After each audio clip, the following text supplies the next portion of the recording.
All right, welcome to Wednesdays with Wyatt. This is your host, Wyatt Elke. Today I'm joined by the creator of Statewide, Dave Caring, and the West Fargo High School student body president, Mark Staples. How's it going, Mark? It's going great, Wyatt. Thanks for having me on the show. It's always good to have guests on the show, especially guests like you, Mark. Thank you. But so, kind of a funny story, actually. We record this podcast on Tuesday nights, and then it goes up on Wednesdays. And this week, on Tuesday night, we decided to talk about how MSUM had denied acceptance to students that they previously accepted. They had sent out rescindance letters saying that they were no longer accepted to the university. But just today, breaking news, they actually reoffered admission to those 232 students. Yeah, they said they had some discussion with other admissions facilities and or members, and they talked to their students and the students that they had denied, and they said after further review they came to the decision that they were going to tell the students that were once in then once out that they're now back in again. Yeah, and it's I mean, you take a lot of things from that, just from that whole thing. I think I mean it has a lot to do with their college admissions. The main reason behind this, the big kind of backstory to this is that MSUM was trying to, as I said, beef up their admissions, and they wanted to have higher standards and try to help buffer their graduation rate a little bit. They wanted to have more successful students, so they were going to make it harder to get in.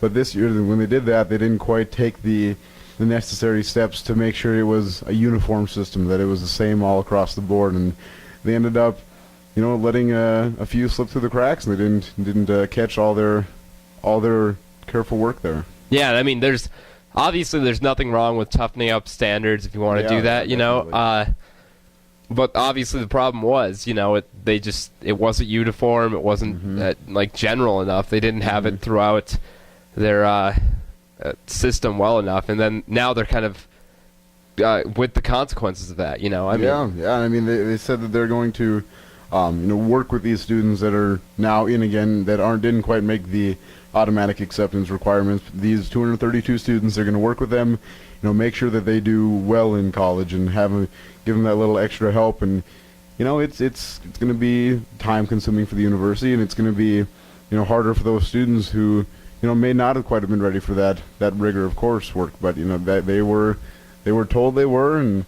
then now it's something that they're going to go forward with. Yeah, ultimately they've definitely made the correct decision with this.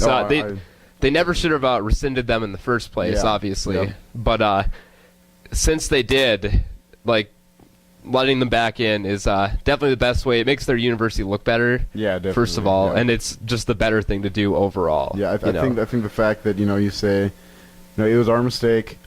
We apologize for it. Let us work with you. I think that's a really probably the best way to deal with it, in my opinion. Yeah, I definitely would agree with that. But I guess I kind of have to wonder, some of those students that were accepted and then not accepted and now accepted again. I wonder if they're all gonna still want to go there after this. Yeah, because it's a lot of drama that went into their process of getting in there. Because just within a couple days' time to be told, oh, you're not coming to our school, and now you're back.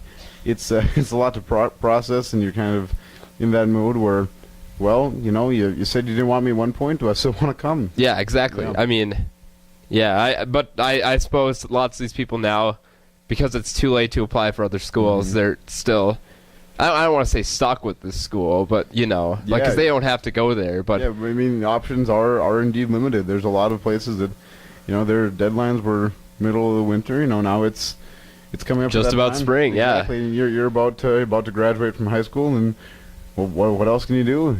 It's a very, very difficult situation they've gotten in. Yeah, I definitely agree with you there, and it's I think it'll be interesting to see kind of what develops with this in the future.